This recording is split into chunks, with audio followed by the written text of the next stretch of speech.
Hello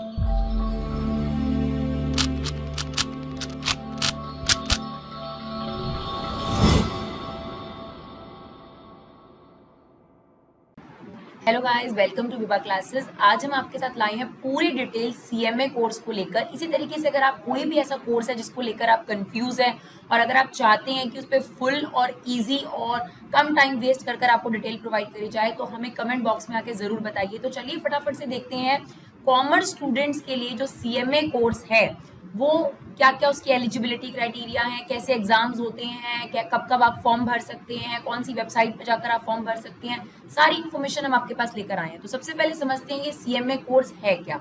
देखिए, इसकी full form है cost management accounting. CMA course काफी हद तक सीएस और सीए की तरह ही है, यानी आप ये कह सकते हो कि इसके बीच का रास्ता निकाल लिया गया है, दैट इज सीएमए, राइट। तो यहाँ पर आपको वही सेम नॉलेज दी जाती है जो एक कॉस्ट अकाउंटेंट को या कंपनी सेक्रेटरी को अकाउंट्स के बारे में नॉलेज दी जाती है, कैसे अकाउंट्स को मैनेज किया जाता है। तो अगर आप सीए और सीएस शब्द के साथ नहीं जाना चाहते या कुछ आप डिफरेंट कोर्स करना चाहते हैं और नॉलेज आप वही अकाउंट्स की लेना चाहते हैं तो सीएमए आज के टाइम में बहुत अच्छा कोर्स है, तो आप इसके लिए डेफिनेटली जा सकते हैं। तो ये तो हो गया कि सीएमए है क्या। मोरलेस सीए और सीए जैसा ही है, इसकी जो वैल्यू है वो भी उतनी ही है जैसे एक सीए और सीएस करने वाले स्टूडेंट की होती है। अगर बात करी जाए इसके एलिजिबिलिटी क्राइटेरिया की, यानी मैम कब अप्लाई कर सकते हैं सीएमए के लिए, तो देखिए डियर, आपका 12th पास करना जरूरी है, यानी आफ्टर 12th ही आप इसके लिए अप्लाई कर सकते हैं। यानी बहुत सारे स्टूडेंट जो कंफ्यूज होते हैं कि मैम अगर हम एकेडमिक कोर्स करें, एकेडमिक कोर्स कौन से होते हैं, जैसे बीकॉम, बीबीए, बीएमएस, ये सारे एकेडमिक कोर्स होते हैं मेरे बच्चों। और अगर आप साथ में कोई प्रोफेशनल डिग्री लेना चाहते हो तो आप सीएमए के लिए जरूर जा सकते हो। यानी अगर कोई स्टूडेंट दिल्ली यूनिवर्सिटी से कॉरेस्पॉन्डेंस में बीकॉम या बीबीए या बीएमएस ले रहा है, बीएमएस एक अलग कोर्स है जिसके बारे में भी हम बताएंगे, अगर आप जानना चाहते हैं तो हमें कमेंट बॉक्स में आके जरूर बताइएगा। तो हम आपको यही एडवाइस करेंगे कि आफ्टर 12 अगर आप बीकॉम बीबीए वगैरह कर रहे हैं तो आप साथ सीएमए में एडमिशन ले सकते हैं। वैसे आपने अगर 12th क्लियर करी है तो आप कभी भी किसी भी एज में सीएमए में एडमिशन ले सकते हैं। ऐसा नहीं है कि अगर आपने मान लीजिए किसी और फील्ड में आपने ग्रेजुएशन कर रखी है और अब आप सोच रहे हैं कि क्या हम सीएमए कर सकते हैं, तो बिल्कुल आप कर सकते हैं। बस मिनिमम क्राइटेरिया यही है कि आपकी 12th क्लियर होनी चाहिए। और अगर जो बच्चे अभी सोच रहे हैं कि मैम अगर हम सीएमए करें तो डेफिनेटली आप सीएमए के लिए जा सकते हैं। इसके लिए जो पढ़ाई है वो आपको खुद प्राइवेट कोचिंग्स लेकर या फिर आप यूट्यूब से या खुद से ही आपको पढ़ना पड़ता है, आप प्राइवेट कोचिंग्स ले सकते हैं इसके लिए। पर जो सबसे जरूरी चीज है ये आप आफ्टर 12 अप्लाई कर सकते हैं। और अगर आप कभी भी कोई भी कोर्स में एडमिशन लेने के बाद, यानी अगर मान लीजिए आपने बीटेक करा हुआ है और अगर आपको लगता है कि आपका इंटरेस्ट चेंज हो रहा है तो आप सीएमए के लिए बिल्कुल जा सकते हैं। बल्कि आपके लिए आसान हो जाएगा, अगर आप ग्रेजुएटेड हैं तो आपका एक लेवल क्लियर माना जाता है। तो एलिजिबिलिटी क्राइटेरिया की अगर बात करी जाए तो सिर्फ इतना सा एलिजिबिलिटी क्राइटेरिया है कि आपकी 12th क्लियर होनी चाहिए। तो जो बच्चे सोच रहे हैं कि मैम अगर हम ग्रेजुएशन के साथ साथ, इनको बोलते हैं अकेडमिक, जो एकेडमिक डिग्रीज होती हैं इनको लेने के साथ साथ अगर आप प्रोफेशनल डिग्रीज लेना चाहते हैं तो सीएमए बहुत अच्छा ऑप्शन है। You can go for the CMA, right. अब बात करें कि मैम इसमें क्या लेवल्स होते हैं, तो बच्चों 3 लेवल होते हैं इसके एग्जाम के, लेवल 1, लेवल 2 एंड लेवल 3। अगर लेवल 1 की बात करी जाए तो उसे फाउंडेशन का एग्जाम बोलते हैं और फाउंडेशन में आपको 4 पेपर देने होते हैं, एक साथ आपको 4 पेपर देने पड़ेंगे। लेवल 2 की बात करें उसे इंटर के नाम से बुलाया जाता है और level 3 is a final level. Level 2 में भी आपके 8 पेपर होंगे, लेवल 3 में भी आपके 8 पेपर होंगे, यानी ओवरऑल आपको 20 पेपर्स जो है वो देने पड़ते हैं। हर 6 महीने बाद जो है एग्जाम कंडक्ट करे जाते हैं। अगर किसी ने ऑलरेडी ग्रेजुएशन कर रखी है, यानी मान लीजिए कि अगर आप बीटेक कर रखा है या आपने बीबीए कर रखा है और उसके बाद आपके दिमाग में आता है कि हमें सीएमए करना है, तो डेफिनेटली आपका लेवल 1 जो है आपको करने की जरूरत नहीं है, आप सीधा इंटर से स्टार्ट कर सकते हैं। यानी अगर आप 12वीं के बाद सीएमए के बारे में सोच रहे हैं तो आपको लेवल 1, लेवल 2, लेवल 3 तीनों करने पड़ेंगे। लेकिन अगर आपने ग्रेजुएशन कर ली है, बीकॉम, बीबीए या इस तरीके की कोई भी बैचलर डिग्री आपने ऑलरेडी जो है वो ले ली है, तो आप लेवल 2 से डायरेक्ट स्टार्ट कर सकते हैं, इंटरमीडिएट से आप स्टार्ट कर सकते हैं। हर 6 महीने बाद आपके पास एग्जाम्स होती हैं। तो राइट, एलिजिबिलिटी क्राइटेरिया भी हो गया, एग्जाम भी हो गया। अब बात कर लेते हैं रजिस्ट्रेशन फीस की। तो अगर बात करी जाए फाउंडेशन की तो 4 से 6 हज़ार रुपए की इसकी फीस है।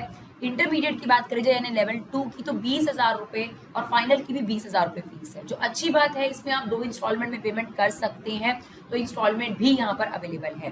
तो बहुत ज़्यादा कॉस्टली कोर्स नहीं है अगर आप बात करें।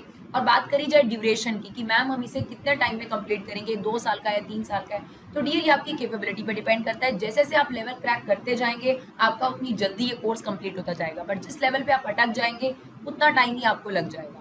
तो कहने का मतलब ये है कि ऐसा कोई फिक्स ड्यूरेशन नहीं है, that depends upon your capability, that depends upon your hard work. तो मेन क्वेश्चन यही होता है कि कब आप एडमिशन ले सकते हैं, तो आफ्टर 12th आप एडमिशन ले सकते हैं। बात करेंगे मैम कौन सी वेबसाइट है, तो हम आपको डिस्क्रिप्शन बॉक्स में इसकी वेबसाइट प्रोवाइड करेंगे।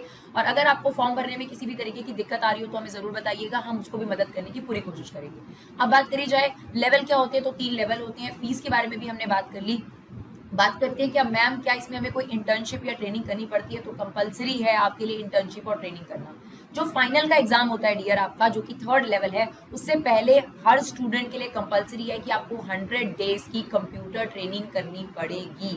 बिना उसके आप फाइनल का एग्जाम नहीं दे सकते हैं। फाइनल के बाद भी आप ट्रेनिंग करनी होती है आपको, लेकिन जनरली क्या होता है स्टूडेंट उसमें अपना जॉब में लग जाता है, और जो ICAI है जो कि आपको इसका सर्टिफिकेशन इशू करता है, उसका ये मानना है कि अगर आप जॉब कर रहे हैं तो वो ट्रेनिंग के ही बराबर है। लेकिन एक फाइनल एग्जाम से पहले आपको एक 100 डेज की कंप्यूटर ट्रेनिंग कंपलसरी होती है जो आपको करनी पड़ती है। बिफोर दैट आप फाइनल का एग्जाम नहीं दे सकते हैं। और जो एग्जाम्स हैं वो हर 6 महीने में कंडक्ट करे जाते हैं। कब मैम हम इसके लिए प्रिपेयर हो सकते हैं या एग्जाम डेट्स क्या होती हैं, तो जून और दिसंबर में इसके एग्जाम होते हैं, और आपको जून और दिसंबर के एग्जाम के लिए 4 महीने पहले जो है वो एनरोल करना पड़ता है। इसके लिए आपको लगातार अपनी वेबसाइट्स वगैरह पर जो भी नोटिफिकेशन आ रहे हैं उनको आपको देखना पड़ेगा। तो जून और दिसंबर में इसके एग्जाम कंडक्ट करे जाते हैं। अकॉर्डिंगली आप देख सकते हैं 4 महीने पहले आपको इसके लिए क्या करना पड़ता है, एनरोल करना पड़ता है। जिन स्टूडेंट्स को जितना कंफर्टेबल होता है, क्योंकि साथ साथ कई लोग क्या करते हैं बीकॉम वगैरह भी कर रहे होते हैं, तो बीकॉम वगैरह के एग्जाम भी जून वगैरह में होते हैं, तो जनरली लोग दिसंबर को प्रेफर करते हैं। ज्यादातर तो यही होता है कि डेट्स क्लैश नहीं करती, लोग मैनेज कर लेते हैं। क्योंकि डियर अगर आप मुझसे पूछे तो बीकॉम और CMA का काफी कोर्स मैच करता है, तो ज्यादा दिक्कत नहीं होती। अगर आप एक चीज के लिए प्रिपेयर कर रहे हैं तो दूसरी चीज भी कहीं ना कहीं आपके लिए प्रिपेयर हो जाती है। तो कितनी अच्छी बात है कि इधर आपकी बैचलर डिग्री कंप्लीट हुई और साथ के साथ साइमल्टेनियसली अगर आप एक एजुकेशनल डिग्री के साथ साथ एक प्रोफेशनल डिग्री भी कंप्लीट कर लें तो आप 3 साल बाद ही जॉब के लिए प्रिपेयर हो जाएंगे। बस हार्डवर्क की जरूरत है। अगर आप चाहें तो दोनों में क्या कर सकते हैं, बैलेंस, यानी इधर आप बीकॉम लेकर बैठे हुए हैं और इधर आपने CMA ले लिया, और आप दोनों को साथ बैलेंस कर सकते हैं काफी हद तक, राइट। तो बैलेंस करना अब आपके ऊपर है कि आप उसे कैसे बैलेंस करते हैं। तो एग्जाम डेट ये हो गई। व्हाट अबाउट मैम कि अगर मैं ये कर लेता हूँ या कर लेती हूँ तो उसके बाद मुझे किस तरीके की जॉब मिल सकती है। तो डियर आपके पास सारे वो ऑप्शंस अवेलेबल हैं जो एक अकाउंटेंट के तौर पर आप वर्क कर सकते हैं। सबसे इंपॉर्टेंटली तो जो ऑडिट वर्क होता है, you know what is audit work, जो अकाउंटेंट अकाउंट बनाते हैं उनकी रीचेकिंग करना, ये CMA को खास तौर पे फील्ड दी जाती है कि जो काम CA ने करा है उसको चेक करा जाए। तो बहुत अच्छी बात है, इसमें कोई बुराई नहीं है, बल्कि आप उससे ज्यादा नॉलेजेबल हो गए क्योंकि उसने तो काम किया है और आप उसको चेक कर रहे हैं। Just joking. पर ये है कि ऑडिट वर्क जो है वो सबसे इंपॉर्टेंट काम होता है CMA का। बाकी आप कॉस्ट मैनेजर भी बन सकते हैं, फाइनेंस मैनेजर भी बन सकते हैं। फाइनेंशियल एनालिस्ट क्या करता है, जो काम हुआ है उसको एनालाइज करना कि वो ठीक करा गया या नहीं करा गया। काफी अच्छा पैकेज इस पर मिलता है बड़ी बड़ी कंपनीज में। बिजनेस एनालिस्ट आप बन सकते हैं, कॉस्ट कंट्रोलर आप बन सकते हैं, फाइनेंशियल कंट्रोलर बन सकते हैं। यानी अगर आप फाइनेंशियल डिपार्टमेंट में जाना चाहते हैं, सिंपल सी बात है, अगर आप किसी भी कंपनी के फाइनेंस डिपार्टमेंट में काम करना चाहते हैं तो CMA आपके पास ग्रेट ऑप्शन है। और बात करी जाए सैलरी पैकेज की, तो आपको अच्छी कंपनी जो है वो 6 से 7 लाख रुपए का अप्रॉक्सीमेट पैकेज जो है वो प्रोवाइड करती है। आई होप ये इन्फॉर्मेशन आपके लिए काफी यूजफुल होगी। All the best dear. अगर आपको किसी भी तरीके से CMA से रिलेटेड कोई भी जानकारी चाहिए तो आप हमें कमेंट बॉक्स में बताइए अपार्ट फ्रॉम दिस इन्फॉर्मेशन। बाकी डियर देखिए, जैसे आप कोर्स में एडमिशन लेते हैं तो आपको नॉलेज ऑटोमेटिक हो जाती है। तो आई होप आप लोग इस कोर्स को जो है जल्दी से समझ कर इसमें फटाफट से अपना डिसीजन लेंगे और अपना करियर जो है वो जल्दी से स्टार्ट करेंगे। All the best. Thank you so much guys for love and support. Keep supporting विभाग क्लासेस।